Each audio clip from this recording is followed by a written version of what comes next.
Bonjour.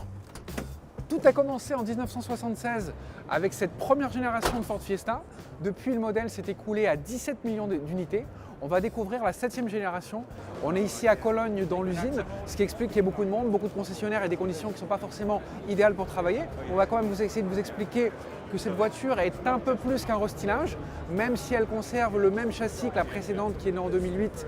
Au niveau du style, c'est plus doux. Il y a toujours quand même cette expression qui peut rappeler, sous quelques lignes, une Aston Martin, mais c'est une évolution du style Ford. La calandre est plus basse, elle est plus large, les feux ont une forme simplifiée. Ici, on est dans une version ST-Line, donc la version qui évoque un peu la performance. C'est pas la ST, mais c'est quand même un peu plus sportif dans les traits. Dans l'esprit d'une montée en gamme, pour la première fois de sa carrière, de sa longue carrière, ça fait 40 ans qu'elle existe, la Ford Fiesta intègre un toit ouvrant en verre. C'est pas une révolution, la concurrence l'a déjà adopté, mais pour Ford, c'est une étape.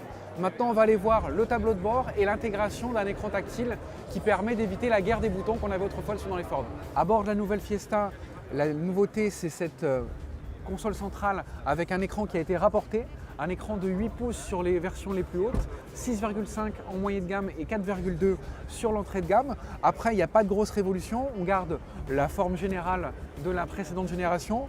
Ford a essayé d'améliorer un petit peu la qualité, mais les grains, c'est pas terrible, c'est pas le plus probant.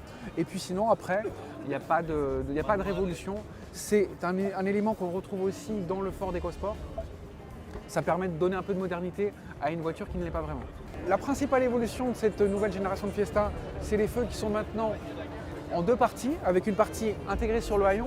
Ça donne plus d'assises à la voiture, elle passerait presque pour une Focus de la catégorie supérieure. C'est un trait de style qui permet encore une fois de participer à la montée en gamme. Et l'autre particularité de cette 7e génération de Ford Fiesta, c'est cette version active qui joue les SUV avec ici des éléments noir mat, des barres de toit et surtout des arches de roue en plastique qui donnent le côté SUV parce que, on vous le rappelle, Ford n'est pas tellement actif sur le segment des SUV urbains avec l'EcoSport. Donc cette version active permet de pallier ce manque-là. Ford est un constructeur généraliste qui aimerait avoir sa part du gâteau parmi les marques premium. Donc il tente l'aventure avec cette version vignalée, une finition qui apparaît pour la première fois sur la Fiesta avec une présentation un petit peu plus haut de gamme. Ça permettra dans les faits non pas à se confronter aux Zodiac 1 et autres Mini, mais plutôt au Clio Initial Paris et 208XY. Il faut rester quand même raisonnable. Et puis nous, on vous donne rendez-vous très bientôt sur l'Argus.fr pour suivre de nouvelles aventures.